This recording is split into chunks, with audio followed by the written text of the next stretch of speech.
નમસ્તે વિદ્યાર્થી મિત્રો, કેમ છો બધા? મજામાં ને? હવે બાળકો, આપણી સામાજિક વિજ્ઞાન વિષયની અંદર 8મું પ્રકરણ છે ભારત વર્ષની ભવ્યતા, એમના વિશે આપણે ભણી રહ્યા છીએ. બરાબર. ભારત વર્ષની ભવ્યતા એટલે આપણો જે સાંસ્કૃતિક વારસો છે એના વિશે આપણે અહીંયા વાત કરીએ છીએ કે આપણો જે સાંસ્કૃતિક વારસો છે કેટલો વિશાળ છે. આજનો જે આપણે સમય લઈએ ને બાળકો, તો આપણે બધા છે ને પાશ્ચાત્ય સંસ્કૃતિની અસરમાં જીવીએ છીએ. પાશ્ચાત્ય સંસ્કૃતિ એટલે કે વિદેશી જે સંસ્કૃતિ છે, બરાબર, વિદેશી જે સંસ્કૃતિ છે ને એ આપણને ખૂબ ગમે છે. અત્યારે આપણે જોઈએ તો જે જીન્સ ને ટી શર્ટ ને બધું પહેરીએ છીએ, તો આપણો એ પહેરવેશ નહોતો. ક્યાંથી આવ્યો? યુરોપમાંથી આવ્યો. બરાબર. ઇંગ્લેન્ડ, અંગ્રેજો છે અહીંયા ભારતની અંદર આવ્યા, પછી યુરોપી ઘણી બધી પ્રજાઓ ભારતની અંદર આવી. એ બધી પ્રજાઓ છે એમનો પહેરવેશ છે જે આપણે પહેરીએ છીએ. પછી આપણે પેલું ચાઇનીઝ ફૂડ ને એવું બધું ખાઈએ છીએ, તો એ આપણું ઇન્ડિયન ફૂડ નથી. આપણું ઇન્ડિયન ફૂડ કયું છે? ભાત, દાળ, શાક, રોટલી, બાજરીના રોટલા, મકાઈના રોટલા, જુવારના રોટલા, આવું બધું આપણું ઇન્ડિયન ફૂડ છે. પછી આપણી ભાષા કઈ છે? તો આપણા ભારત દેશની અંદર લગભગ 24 થી 25 ભાષા બોલાતી હશે. પ્રાદેશિક ભાષા તો અલગ જ છે પાછી, જે આપણે અમુક અંતર પસાર કરીએ. એમ કહેવાય છે, આપણે કહેવત છે ગુજરાતીમાં કે 12 ગાવે બોલી બદલાય. બરાબર. એટલે 12 ગાવ એટલે નજીકનું થોડુંક અંતર જે કહીએ આપણે, એ 12 ગાવ પૂરા થાય એટલે ભાષાની અંદર થોડો ઘણો આપણને ફેરફાર જોવા મળે છે. બરાબર. તો આપણે જે તળપદી લેંગ્વેજનો એનો ઉપયોગ કરતા હોઈએ છીએ એ, બરાબર, બોલીએ છીએ આપણે ગુજરાત રાજ્ય. ગુજરાતની અંદર કઈ ભાષા બોલાય છે? તો કે ગુજરાતી ભાષા બોલાય છે. પરંતુ એ ગુજરાતી ભાષાની અંદર પણ ફેરફાર છે. અમદાવાદમાં જાઓ તો અમદાવાદી ભાષા, વડોદરા બાજુ મહેસાણી ભાષા, અહીંયા સૌરાષ્ટ્રની ગીર વિસ્તારની ભાષા, એમાં જે શબ્દ હોય છે એ શબ્દની અંદર આપણને તફાવત જોવા મળે છે. તો એમ આપણે જે વાત કરીએ છીએ અત્યારે એ સંસ્કૃતિની વાત કરીએ છીએ. તો આજે આપણે બધા આ વિદેશી સંસ્કૃતિના વાયરા નીચે જીવી રહ્યા છીએ. વિદેશી સંસ્કૃતિ છે એ આપણા પર અસર કરી ગઈ છે. તો બાળકો, અહીંયા આ જે ચેપ્ટર આપણે ભણવાનું છે ભારત વર્ષની ભવ્યતા, એટલા માટે એ ચેપ્ટર મૂકેલું છે કે આપણી સંસ્કૃતિ કેટલી મહાન હતી, આપણી સંસ્કૃતિમાં શું હતું. બરાબર. તમે આજે કોઈની ઘરે જાઓ છો તો આપણે પહેલા શું કહીશું? આપણે જે સંપ્રદાયમાં માનતા હોય એ પ્રમાણે જય શ્રી કૃષ્ણ છે, જય સ્વામિનારાયણ છે, પ્રણામ છે, આવું બધું કહીએ છીએ ને. તો અંગ્રેજોની અંદર, ઇંગ્લિશ ભાષાની અંદર તો આ શું કહીએ? હાય, હેલો કહીએ છીએ ને. તો તમે એક આ બંને જે શબ્દ છે એ શબ્દને તમે પકડો ખાલી, તો જય શ્રી કૃષ્ણ બોલશો, જય સ્વામિનારાયણ કહેશો કે પ્રણામ કહેશો, એ કેટલું મીઠું લાગશે. જ્યારે હાય, હેલો કહીએ તો એની અંદર આપણને કોઈ આત્મીયતા જોવા મળતી નથી. એ જ રીતે આપણો પહેરવેશ એ તમે જોઈ લો, ખાણીપીણી જોઈ લો, રીત રિવાજ જોઈ લો, તો એ બધાની અંદર આપણે ભારતના જે રિવાજો છે એ ઘણા સારા છે. બરાબર. એટલે કે આપણી જે સંસ્કૃતિ છે, આપણે જે ભૂલતા જઈએ છીએ એ સંસ્કૃતિ તરફ પાછા વળીએ એના માટેથી ઇતિહાસની અંદર આવા ચેપ્ટર છે મૂકેલા હોય છે, જેથી કરીને આપણને આપણો જે વારસો છે એનાથી આપણે માહિતગાર થઈ શકીએ. તો જેની અંદર આપણે અત્યાર સુધીમાં પ્રાચીન ભારતમાં જે ચિત્રકલા છે ત્યાં સુધી આપણે જોયું હતું. બરાબર.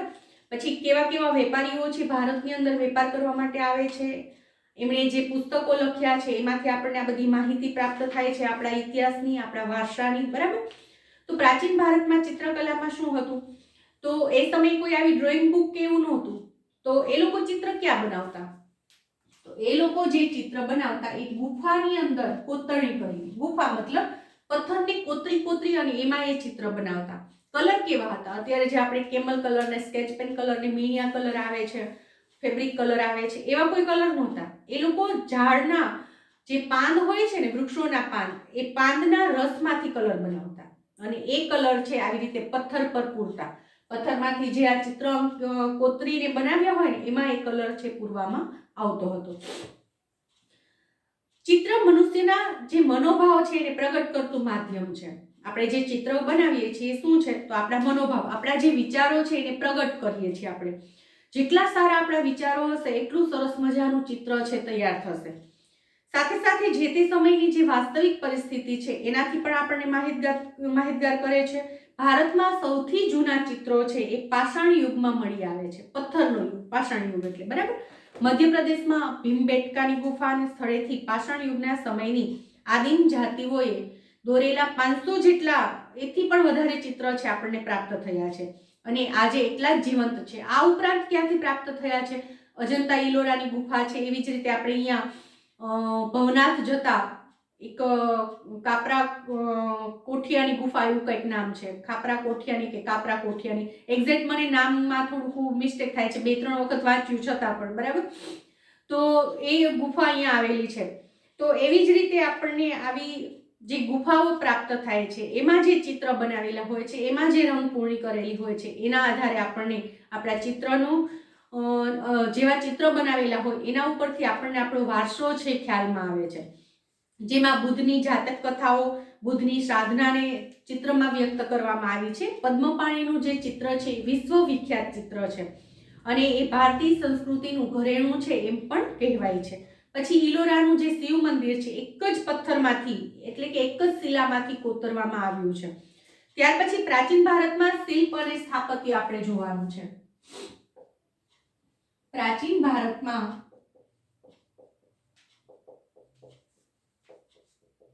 શિલ્પ અને સ્થાપત્ય, બરાબર. પ્રાચીન ભારતનું શિલ્પ અને સ્થાપત્ય કેવું હતું? હડપી સભ્યતામાં જોવા મળતું નગર આયોજન.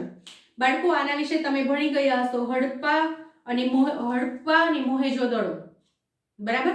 તો હડપી સંસ્કૃતિ છે ક્યાં વિસ્તરેલી છે, ક્યાં પાંગરેલી જોવા મળે છે?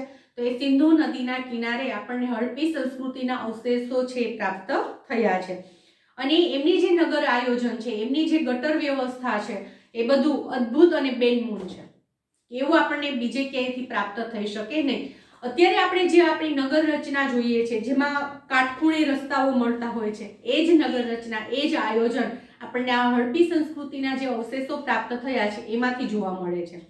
જે બહુમાળી મકાનો કહીએ છીએ, પછી ભૂગર્ભ ટાંકાઓ કહીએ છીએ, ગટર યોજનાઓ, ભૂગર્ભ ગટર યોજના છે, આ બધું આપણને હડપી સંસ્કૃતિના અવશેષોમાંથી પ્રાપ્ત થયું હતું અને એમાંથી પ્રેરણા લઈ અત્યારે આપણે આ પદ્ધતિથી બાંધકામ છે કરીએ છીએ, બરાબર.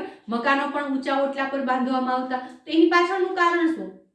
પૂર કે હોનારત આવે, વધારે વરસાદ થાય તો પાણી ઘરની અંદર ઘૂસી જાય નહીં, એટલા માટે ઊંચા ઓટલા પર બાંધવામાં આવતા. જે અત્યારે આપણે શું કહીએ છીએ, ખુરશી ભરતી ભરી અને પછી એ આપણે એના પર આખું જે મકાન છે એમનું બાંધકામ કરતા હોઈએ છીએ. એક સમાન નગર રચના, સ્નાનાગાર, અનાજના કોઠાર, ઔદ્યોગિક એકમ અને વરસાદી પાણીના પ્રબંધ સાથે સંકળાયેલા અનેક સ્થાપત્ય હડપી સભ્યતા સાથે સંકળાયેલા છે. એટલે કે એની સભ્યતા છે, સંસ્કૃતિ છે, આપણને જોવા મળે છે. જે પ્રાચીન ભારતનો ઇજનેરી કળાનો ઉત્તમ નમૂનો છે. અત્યારે આપણે શું કરીએ છીએ, મકાન આપણે બનાવવું હોય તો પહેલા આપણે ઇજનેર પાસે જઈને એનો નકશો, પ્લાન તૈયાર કરાવીએ ને, ક્યાં રસોડું મૂકશું, ક્યાં બેડરૂમ આવશે, ક્યાં મંદિર રૂમ મૂકીશું વગેરે. તો આ ઇજનેરી કલા છે આપણને ત્યારથી જોવા મળે છે કે ત્યારના એ સમયમાં પણ આવા ઇજનેરો હશે, ભલે ભણેલા નહીં હોય પરંતુ એમનું માઇન્ડ એટલું છે ચાલતું હશે. આ સ્થાપત્યમાં ગુફા સ્થાપત્ય, મંદિર સ્થાપત્ય અને મહેલોના સ્થાપત્યોનો સમાવેશ થાય છે. ગુફા સ્થાપત્યમાં બારાબારની પહાડીઓ, નાસિકના ગુફા શિલ્પો, અજંતા ઇલોરા અને અમરાવતીના ગુફા શિલ્પનો સમાવેશ કરવામાં આવે છે. શિલ્પકલામાં મૂર્તિકલાનો ભારતમાં પૂર્ણપણે વિકાસ થયો હતો. જો શિલ્પકલાની અંદર સૌથી વધુ વિકાસ થયો એ કઈ હતી? મૂર્તિકલા. એટલે કે મૂર્તિઓ કંડારવામાં આવતી હતી, વિવિધ ભગવાનની પણ હોઈ શકે એમાં, બરાબર. જેમાં ગાંધાર કલા, જે ગ્રીક અને ભારતીય કલા શૈલીનો સંગમ હતી, જે ગાંધાર કલા કહેવામાં આવે છે, એમાં ગ્રીક અને ભારતીય શૈલી એ બંનેનો સમન્વય કરી અને બનાવવામાં આવી હતી. ઉત્તર પશ્ચિમ ભારતમાં, અફઘાનિસ્તાનમાં આવેલા તક્ષશિલા અને ગાંધારમાં આ કલા શૈલીના અનેક નમૂના મળ્યા છે. જો આપણે જે ગાંધાર છે ને એનો ઉલ્લેખ આપણને ક્યાં જોવા મળે છે? જો અત્યારે તો એ અફઘાનિસ્તાનનો પ્રદેશ છે ગાંધાર. મહાભારત જોયું હશે તો તમને ખ્યાલ હશે, મહાભારતની અંદર ગાંધારીનું પાત્ર છે. કોણ છે ગાંધારી? ધૃતરાષ્ટ્રના પત્ની અને દુર્યોધનની માતા. એ ગાંધારી છે, એમનું પિયર કયું હતું? ગાંધાર પ્રદેશ એમનું પિયર હતું અને એ ગાંધાર પ્રદેશ એટલે હાલનું અફઘાનિસ્તાન, બરાબર. તો ત્યાંની જે અફઘાનિસ્તાન છે ત્યાંની શૈલી અને ભારતની શૈલી એ બંને સમન્વય કરીને આપણને જોવા મળે છે.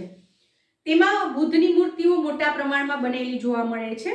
બુદ્ધની વિશાળ પ્રતિમાઓ આ કલા શૈલીમાં બામિયાન અને ચાર સડ્ડામાં જોવા મળે છે. ત્યારબાદ મથુરા કલા શૈલીની અંદર હિન્દુ દેવી દેવતાઓની મૂર્તિ બનાવવામાં આવી હતી. અમરાવતી, અજંતા, નાસિક, સારનાથમાં પણ મૂર્તિકલાના નમૂનાઓ આપણને પ્રાપ્ત થયા છે. ત્યાર પછી આવે છે સ્તૂપ અને વિહાર.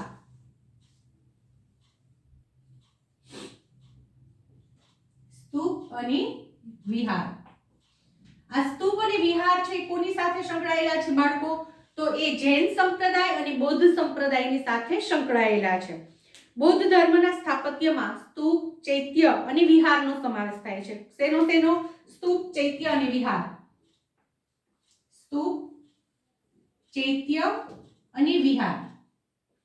જેવી રીતે આપણે હિન્દુ સંસ્કૃતિની અંદર મંદિરો, ધર્મશાળા એ બધાનો સમાવેશ થાય છે. મુસ્લિમ સંપ્રદાયની અંદર મસ્જિદનો સમાવેશ થાય છે. એવી જ રીતે બૌદ્ધ સંપ્રદાયની અંદર સ્તૂપ, ચૈત્ય અને વિહાર, એમના જે ધાર્મિક સ્થળ હોય છે એમને સ્તૂપ, ચૈત્ય અને વિહાર તરીકે ઓળખાય છે. ગૌતમ બુદ્ધના નિર્વાણ બાદ તેમના જીવનની યાદગીરી રૂપે સ્તૂપ નિર્માણ થયું હોવાનું મનાય છે. સૌપ્રથમ વજ્જીસંઘમાં આ સ્તૂપનું નિર્માણ થયું. સ્તૂપ એટલે નાના ગુંબજ આકારનું અંડાકાર સ્થાપત્ય. કેવું હોય છે? નાનો અને ગુંબજ આકાર. આવો જે આકાર હોય છે ને એને ગુંબજ આકાર કહેવાય છે. બરાબર? તો આવો જે આકારે બનેલું હોય છે એને આપણે સ્તૂપ કહીએ છીએ. જેમાં ગુંબજ આકારનું અંડાકાર સ્થાપત્ય, જો આખું તમે પૂરું કરો ને એટલે લંબગોળ થાય, ઈંડા જેવું. જેમાં મધ્યમાં બુદ્ધના અવશેષોને દાબડામાં રાખવામાં આવતા અને બૌદ્ધ ધર્મીઓ ત્યાં ધ્યાન ધરતા. પછીથી સ્તૂપ છે એ ભારતમાં મોટા પ્રમાણમાં બનવા લાગ્યા. બૌદ્ધ વિહારો, મઠો એ ખૂબ મોટા પ્રમાણમાં એમનું બાંધકામ થયું. જેમાં અશોકનો સાંચીનો સ્તૂપ, લુંબિનીનો સ્તૂપ, સારનાથનો સ્તૂપ એ ખૂબ જ અગત્યના છે. અશોક પછીના સમ્રાટોએ પણ સ્તૂપ નિર્માણની જે પરંપરા છે, એટલે કે આવું બાંધકામ કરવું, એ પરંપરાને જાળવી રાખી છે. સાંચીનો જે સ્તૂપ છે એના ફરતે કાષ્ઠ નિર્માણ કરવાનું કાર્ય શૃંગ વંશના રાજાઓએ કર્યું. કાષ્ઠ એટલે લાકડા, બરાબર? કાષ્ઠ એમનું નિર્માણ છે કરેલું. રાજાઓએ કર્યું. કનિષ્કી પુરુષપુર એટલે કે પેશાવરના એક વિશાળ સ્તૂપ, જેને શાહજી કી ડેરી કહેવામાં આવે છે. શું છે એમનું નામ? શાહજી કી ડેરી. બાળકો, આવા નામ જે છે ને એ બધા તમારે યાદ રાખવા પડશે. એક માર્કની અંદર પૂછી શકાય એવું છે. અને આ શાહજી કી ડેરીનું નિર્માણ કરાવે છે. સ્તૂપની આસપાસ પ્રદક્ષિણા પથ હોય છે. જેવી રીતે આપણે મંદિરની અંદર હોય છે.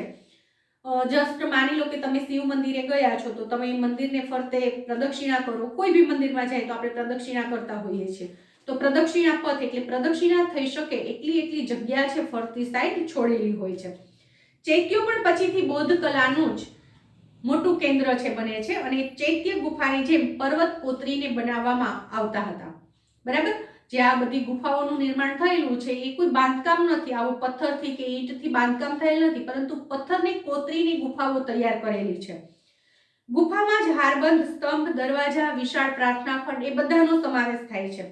અને એને કોતરીને મંદિરોનો આકાર પણ આપવામાં આવતો હતો. બરાબર? અને એ બધી કોતરણી પર તમે ક્યારેક કોઈ ગુફાની મુલાકાત લીધી હોય તો ખ્યાલ હશે કે કોતરણી એકદમ બારીકાઈથી કરેલી હોય છે. નાની નાની ફૂલ, વેલ, પશુ પંખીઓ એની પણ એમાં કોતરણી હોય છે. મેં અજંતા ઇલોરાની ગુફા જોઈ છે એટલે મને ખ્યાલ છે. બરાબર? ત્યાં એટલી સરસ કોતરણી કરેલી છે કે આપણને એમ થાય કે જોતા જ રહી જાય. અને એમ થાય એ સમયમાં લોકોએ આવી સરસ મજાની કોતરણી કરી હશે કે જે અત્યારે આપણે પણ કરી શકતા નથી. પછી આ બૌદ્ધ અને જૈન સાધુઓ છે એ રહેવા માટે શું કરતા? પર્વત કોતરીને ગુફાઓ બનાવતા અને એમનું પોતાનું નિવાસ સ્થાન હતું. એટલે કે નિવાસ સ્થાન બનાવવામાં આવતું હતું. અને આ સ્થળ જે છે એમને વિહાર તરીકે ઓળખવામાં આવતા. જૈન અને બૌદ્ધ જે સાધુઓ છે એ વિહારમાં રહી અને અધ્યયન કરતા. એટલે પોતાનું જે ધ્યાન ધરવાનું હોય, નવું કંઈ માહિતી મેળવવાની હોય એ બધું મેળવતા. જેમ આપણે અત્યારે 6ઠું ધોરણ છે તો સામાજિક વિજ્ઞાન વિષય તમે વાંચો તો એને શું કહેવાય? અધ્યયન કર્યું કહેવાય ને. તો એવી જ રીતે એ લોકો પણ અધ્યયન કરતા. પણ એમનું રહેઠાણ શું હતું? તો આ ગુફાઓ છે એમનું રહેઠાણ હતું. યુએન સ્વાંગ ઉત્તર ભારતમાં અને ગુજરાતમાં 100 જેટલા વિહારો હોવાનું નોંધ્યું છે. જે યુએન સાંગ છે એ ભારતની અંદર મુલાકાતે આવ્યો, વિદેશી છે, ભારતની અંદર મુલાકાતે આવ્યો, ભારતની મુલાકાત લીધી અને પછી એમણે આ લખ્યું છે એમની પુસ્તકમાં કે લગભગ 100 જેટલા વિહાર ભારતની અંદર આવેલા છે. જૈન સ્થાપત્ય કલા સાથે પણ મૂર્તિઓ અને વિહારો જોડાયેલા છે. શ્રવણ બેલગોડામાં આવેલી ગોમતેશ્વરની જૈન મૂર્તિ છે વિશ્વ વિખ્યાત છે. જૈન ધર્મના સાધુઓ અને બૌદ્ધ ભિક્ષુઓના નિવાસ માટે પહાડોમાં સંખ્યાબંધ ગુફાઓ આપણને જોવા મળે છે કે ત્યાં આવી ગુફાઓ બનાવવામાં આવી હશે. ઘણી ગુફા છે ગુજરાતની અંદર પણ આવેલી છે. જેમ કે મેં તમને હમણાં કીધું કે આપણે ભવનાથ જતા કાપરા કોઠિયાની ગુફા છે આવેલી છે, તો એ આપણે ગુજરાતની કહી શકાય, બરાબર. તો ગુજરાતમાં પણ આવી ઘણી બધી ગુફાઓ છે આવેલી છે. પછી છે શિક્ષણનો વારસો.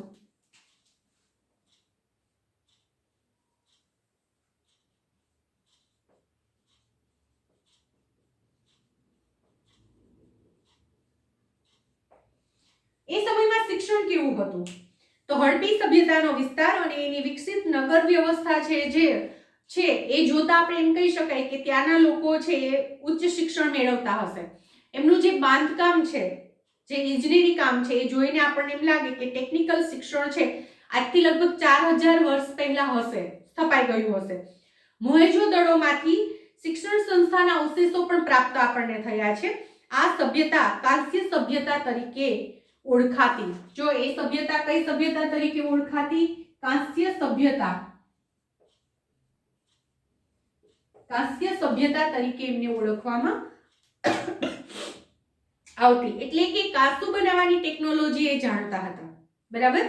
કાંસાની જે વસ્તુઓ આપણે બનાવીએ છીએ ને એ વસ્તુઓ, બે ધાતુઓને મિક્સ કરી અને એમાંથી કાંસુ છે બનાવવામાં આવે છે. કાંસુ એ કોઈ સ્વતંત્ર ધાતુ નથી. જેમ કે આપણે તાંબુ છે, પિત્તળ છે, બરાબર, તો એ સ્વતંત્ર ધાતુ છે. જ્યારે કાંસુ છે એ તાંબુ અને પિત્તળ બંને મિક્સ કરી અને કાંસુ બનાવવામાં આવે છે. તો એ સમયની અંદર આપણને જોવા મળે છે, મતલબ કે 4000 વર્ષ પહેલા એમની શોધ થઈ ગઈ હશે.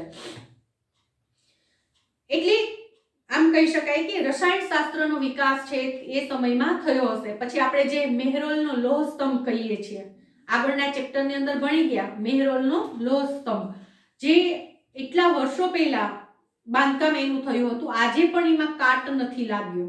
એમને એમ ટાઢ તાપ તડકામાં છે, ક્યાંય કાટ નથી લાગ્યો. બાકી લોખંડને તમે સેજ પણ ભેજવાળા વાતાવરણમાં રાખો એટલે એ કટાઈ જાય છે, કાટ લાગે છે, બરાબર. તો એ સમયમાં એવી રસાયણ શાસ્ત્ર હશે કે જેથી કરીને આજે પણ એ અડીખમ ઊભો છે, એમાં કોઈ પણ ફેરફાર થયો નથી. કિલ્લા, મકાનો, સ્નાનાગાર, રસ્તા, સિવિલ એન્જિનિયરિંગ તંત્રનો વિકાસ દર્શાવે છે. કાપડ વણાટ અને વહાણવટાનો એ પણ આપણને જોવા મળે છે. યાંત્રિક ઇજનેરી તંત્ર હડપી સંસ્કૃતિના સમયથી જ ભારતમાં પાંગરતું રહ્યું છે. પ્રાચીન ભારતની અંદર શિક્ષણ આપતી 5 વિદ્યાપીઠો, તક્ષશિલા અને નાલંદા, ને બધાનું તમે નામ સાંભળ્યું હશે, બરાબર. તો એ બધી વિદ્યાપીઠો આપણને પ્રાચીન સમયમાં જ જોવા મળે છે, જેનો ઉલ્લેખ આજે પણ આપણે જોઈએ છીએ. આ ઉપરાંત ઉત્તર પશ્ચિમ ભારતમાં ગાંધાર ક્ષેત્ર પાસે તક્ષશિલા મહાન શૈક્ષણિક તીર્થ સ્થાન હતું. તક્ષશિલા એ કોના સમયમાં આપણને જોવા મળે છે? ચાણક્યના સમયમાં. તમે કદાચ ચંદ્રગુપ્ત મૌર્ય જે ઐતિહાસિક સિરિયલ ટીવીની અંદર આવતી એ તમે જો જોઈ હશે તો તમને ખ્યાલ હશે. પછી પોરસ સિરિયલ આવતી એક, તો એ પણ તમને ખ્યાલ હશે. પોરસની માતા છે એ ક્યાંના હતા? તક્ષશિલાના દીકરી હતા, બરાબર. અને આચાર્ય ચાણક્ય છે એ પણ તક્ષશિલાના ગુરુ હતા. પછીથી ત્યાંથી એક કોઈ કારણસર નીકળી જાય છે તક્ષશિલાથી, અને પછી આ પોરસ છે એને મળે છે, ને ત્યાંથી પેલો ધનાનંદ છે એમને મળે છે, ને ત્યાં જે રહે છે ને, એવી ઘણી બધી એની કથાઓ છે. એટલે ખૂબ લાંબુ વર્ણન છે એટલે આપણે કરતા નથી, પરંતુ તક્ષશિલા છે એ સમયમાં સ્થપાયેલી વિદ્યાપીઠ છે, બરાબર. અહીંયા નીતિશાસ્ત્ર, સંસ્કૃત, વ્યાકરણ, ખગોળ અને જ્યોતિષશાસ્ત્ર, હિન્દુ ધર્મ અને દર્શનનું શિક્ષણ અપાતું હતું. પાણીની, ચાણક્ય, ચંદ્રગુપ્ત, જીવક જેવા મહાન દાર્શનિક અને શાસકો આ જ શિક્ષણ સંસ્થામાંથી ખ્યાતિ પામ્યા હતા. ચાણક્ય પણ ત્યાં જ ભણ્યા હતા. પછીથી એમાં જે પોતે જોબ પર લાગ્યા, જેમ અત્યારે અમે તમને ભણાવીએ છીએ એવી રીતે એ પણ એક સમયમાં ગુરુ હતા. અને એમણે ચાણક્યએ કૌટિલ્ય નામનું પુસ્તક લખ્યું છે, અર્થશાસ્ત્રનું પુસ્તક લખ્યું છે, અને એના આધારે એનું નામ કૌટિલ્ય પણ પડ્યું છે. બિહારમાં આવી જ એક શિક્ષણ સંસ્થા છે નાલંદા વિદ્યાપીઠ. યુએન સ્વાંગે એમની પણ મુલાકાત લીધી હતી અને અહીંયા પણ હિન્દુ અને બૌદ્ધ દર્શનશાસ્ત્રનું શિક્ષણ અપાતું એવું માનવામાં આવે છે. નાલંદા વિશ્વવિદ્યાપીઠના જે આચાર્ય છે નાગાર્જુન મહાન રસાયણશાસ્ત્રી હતા અને જે આ મેહરોલનો લોહ સ્તંભની હું વાત કરું છું એ એમણે જ બનાવ્યો હતો, એમના સમયમાં જ સ્થપાયો હતો એવું માનવામાં આવે છે. તેમણે પારાની ભસ્મ બનાવીને ઔષધિ તરીકે વાપરવાની શરૂઆત કરી હતી. ગુજરાતમાં 6ઠી થી 7મી સદીમાં વલભીમાં મહાન વિદ્યાપીઠ હોવાના પુરાવા થાય છે. ત્રીજી વિદ્યાપીઠ કઈ આવે છે? વલભી. જો બે તક્ષશિલા, નાલંદા અને વલભી ત્રીજી થઈ. તેમાં વિશે પણ યુએન સાંગે ખાસું એવું લખ્યું છે.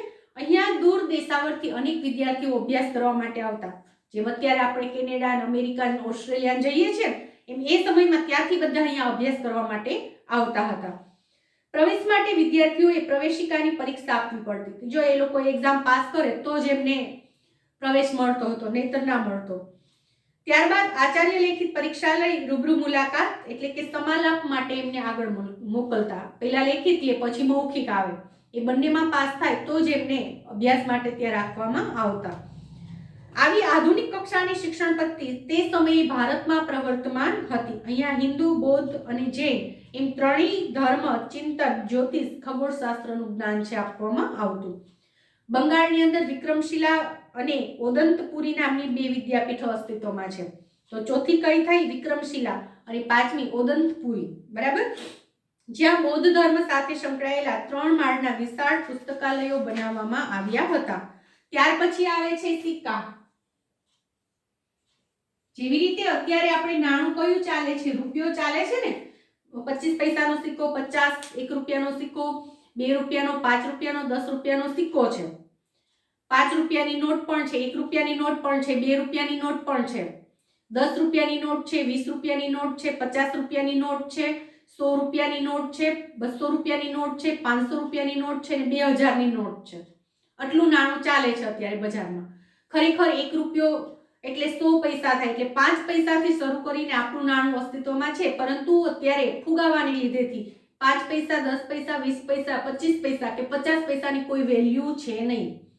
એટલા માટે રૂપિયાથી ચલણ છે અત્યારે આપણને જોવા મળે છે. 50 પૈસાનું પણ હજી વપરાશ છે, પણ 25 પૈસાનો તો બહુ જ આપણે સવાય કોઈ કામ કરવું હોય તો જ 25 પૈસાનો ઉપયોગ કરીએ છીએ. બરાબર. ભારતનો જે ઇતિહાસ છે એની અંદર જાણવા મળે છે કે એક અગત્યનું સાધન અને સમૃદ્ધિનું પ્રતીક છે સિક્કા હતું. એટલે કે ત્યાંનું જે ચલણ હતું એના ઉપરથી કહી શકીએ આપણે, એની અંદર કોતરણી પણ કરેલી હોય એટલે એના ઉપરથી કહી શકીએ કે આ કયા સમયમાં છે આ નાણું બહાર પાડવામાં આવ્યું હશે. ભારતમાં સૌથી જૂના સિક્કા ઈસવીસન પૂર્વે 5મી સદીના પંચમાર્ક કોઈન તરીકે ઓળખાતા. ત્યારબાદ ઇન્ડો ગ્રીક રાજાઓએ વિશિષ્ટ પ્રકારના સુવર્ણ સિક્કા તૈયાર કર્યા હતા, જેની ઉપર રાજાનું ચિહ્ન અને આકૃતિ એટલે કે ફોટો તેનો સમય છે ઉલ્લેખિત થયો હતો. તેનાથી આપણને એ સમયનો ઇતિહાસ જાણવા મળે છે. પેલી હમણાં જોધા અકબર સિરિયલ આવતી એ જોઈ હશે તો તમને ખ્યાલ હશે કે અકબર રાજાએ છે જોધાના નામના સિક્કા બહાર પડાવ્યા હતા. પછી એમનો જે દીકરો સલીમ છે એમના નામના સિક્કા બહાર પડાવ્યા હતા, પોતાના નામના સિક્કા બહાર પડાવ્યા હતા. બરાબર. તો સિક્કા જ્યાં છાપવામાં આવતા ને એને ટંકશાળ તરીકે ઓળખાતું. તો ત્યાં સિક્કાઓ છાપવાનું કામ છે થતું હતું. તો એ સિક્કાઓ એ નાણાં પરથી આપણને ખ્યાલ આવે કે એ સમયમાં કયા રાજાનું રાજ્ય હતું, શાસન હતું, એમાં એમના ફોટા ને બધું એમાં મૂકેલું હોય છે. સૌથી શ્રેષ્ઠ સિક્કા છે ગુપ્ત કાળમાં જોવા મળે છે સમુદ્રગુપ્તના વીણાવાદન કરતા સિક્કા, અને એના ઉપરથી આપણે કહી શકીએ કે સમુદ્રગુપ્ત રાજા છે એ સંગીત પ્રિય રાજા હશે. અને વ્યાઘ્ર પરાક્રમ ચંદ્રગુપ્ત પ્રથમના રાજા રાણીના અને ગરુડના ચંદ્રગુપ્ત દ્વિતીયના એટલે કે વિક્રમાદિત્ય અને સિંહ વિક્રમના તથા ગરુડ ધ્વજના સિક્કા મોટા પ્રમાણમાં મળી આવે છે. અને આ ગુપ્ત યુગ છે એને જ આપણે સુવર્ણ યુગ કહીએ છીએ. શું કામ? કારણ કે ભારત દેશમાં એ સમયે સમૃદ્ધિ ચરમસીમાએ પહોંચી હતી. વિશ્વમાં ક્યાંય સમૃદ્ધિ નહોતી એટલી સમૃદ્ધિ ભારત દેશની અંદર હતી ગુપ્ત યુગમાં. એટલા માટે ગુપ્ત યુગને સુવર્ણ યુગ કહેવામાં આવે છે. બરાબર. આ સિક્કા મોટે ભાગે સુવર્ણના છે, જેનાથી તે સમયની ભારતની અપાર સમૃદ્ધિની આપણને માહિતી મળે છે. ભારતનો સર્વાંગી વિકાસ સદીઓથી થતો રહ્યો છે. જ્ઞાનની લગભગ તમામ શાખાઓ છે એ પણ આપણા દેશમાં જ ફૂલી ફાલી છે, એટલે કે પ્રગતિ કરી છે. આપણા દેશમાં જ એમનો વિકાસ થયો છે. ભારતનો મહાન સાંસ્કૃતિક વારસો સમગ્ર વિશ્વની અંદર અદ્વિતીય છે. આવો વારસો વિશ્વમાં ક્યાંય જોવા મળતો નથી. બરાબર. સાથે સાથે અહીંયા આપણે આપણું 8મું પ્રકરણ છે ભારતમાં ભારત વર્ષની ભવ્યતા, એ પ્રકરણ પૂર્ણ કરીએ છીએ. આ પ્રકરણમાંથી તમને કંઈ ન સમજ પડી હોય તો તમે કોલ કરીને પૂછી શકો છો. બાકી નેક્સ્ટ લેક્ચરની અંદર નવા ચેપ્ટર સાથે ફરી મળીશું. Thank you.